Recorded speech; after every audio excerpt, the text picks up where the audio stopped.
mapapanood ninyo itong mga kababayan, itong karugtong sa upload namin kahapon, yung pamamasyal namin sa Napa Valley. Ito yung daan paakyat sa parang castle. Magandang lugar ito. At medyo mahaba-haba itong video kung ito. Kaya panoorin nyo kasi magaganda yung mga tanawin dito. Amo lang ginaka mo to sa ano. Oh, what is that, Lucas? Right there. Castle. Castle? This looks like Bowser's castle.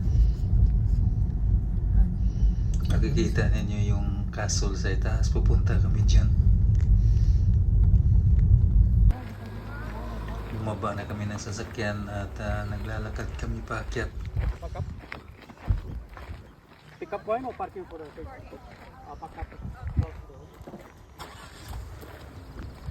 Na-miss ako sa lugar na ito, para puro natural, walang walang man-made na mga tanawin.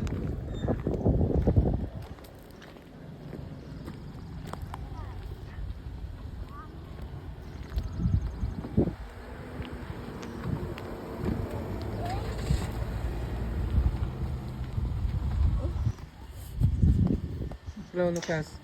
Say hi. Hi. Yes. I'm tired.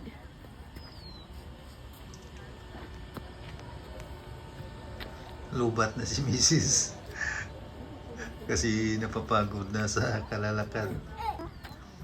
Nakapunta na siya dito pero Where? sumama pa rin siya sa amin.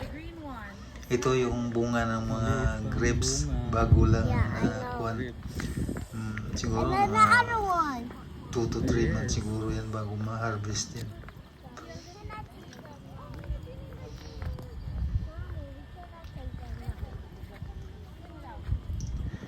Pag pumasok kayo dito, noong una daw, sabi nila, pumasok ka dito walang bayad.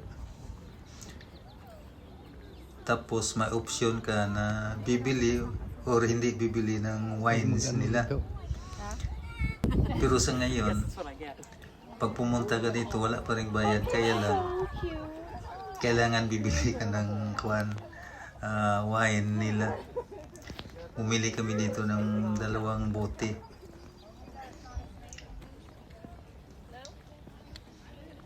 Yung mga wines nila nandyan sa loob ng castle. Pero doon kami nagbabayad sa baba pagpasok namin. Tapos dala lang namin yung resibo. Yun ang ipakita dito. Para i-claim mo yung kuhan. Pagpasok mo sa gate, may bantay. Pakita mo lang yung resibo. Dire-diretso ka na sa loob. Hindi ko malaman kung anong purpose nitong castle na ito. Parang kung sa unang panahon, parang yung may away na sa mga mga kingdom noon, mga kaharian, para madipinsa mo itong kingdom na ito or castle na ito, kailangan mahirapan yung kalaban. Meron kang o yung bakal na nila dyan, pintuan. Hasta lang na di. Hindi na kami pumasok sa loob, dito na lang kami. Tapos bumaba kami. Tapos umikot lang kami doon sa may harapan. Kiniklaim na namin yung wine na nabili namin.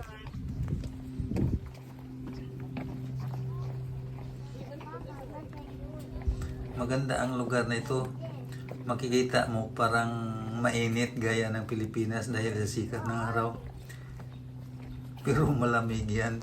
Lalo na pag Wala na nadaan, mahangin. parking lot na nadaan. Mafe-feel mo yung lamig.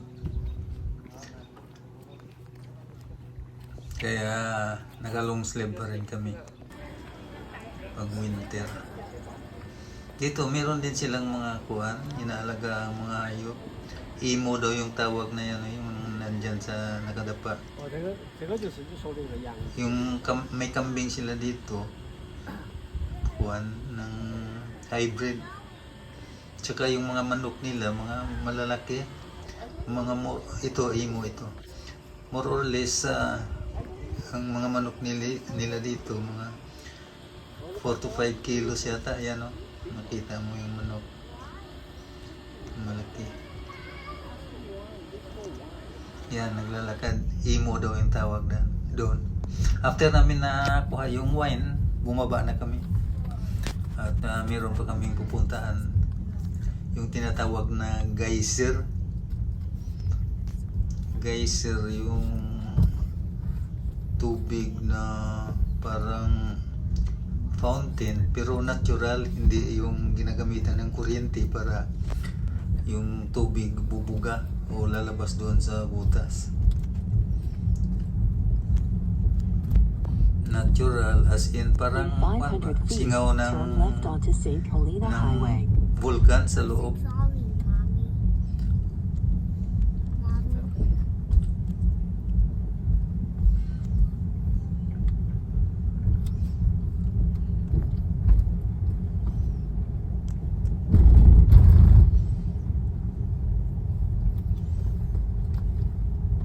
Now turn. Dito, ito yung tinatawag na geyser. Pasok kami sa loob. May bayad dito pagpasok namin. $60 yata yung bayad namin sa 4 kami. Pang-5 yung bata. Yan. Tagal kami naghintay para lalabas yung tubig na yan. Mga almost 1 hour kami naghihintay. Paglabas, dandahan siya hanggang sa lumakas, gano'n. Mga more or less, mga 5 minutes siguro yung kuha ng tubig, buga ng tubig. Tapos hihinto na yan. Tapos yung mga pumunta dito maghintay na naman uli kung kailan magbuga ng tubig.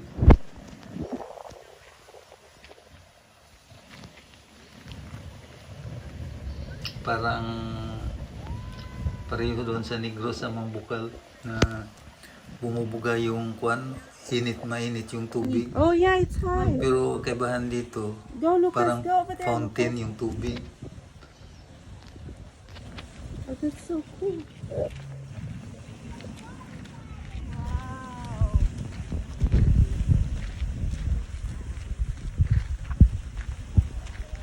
Lucas, that's it, Lucas.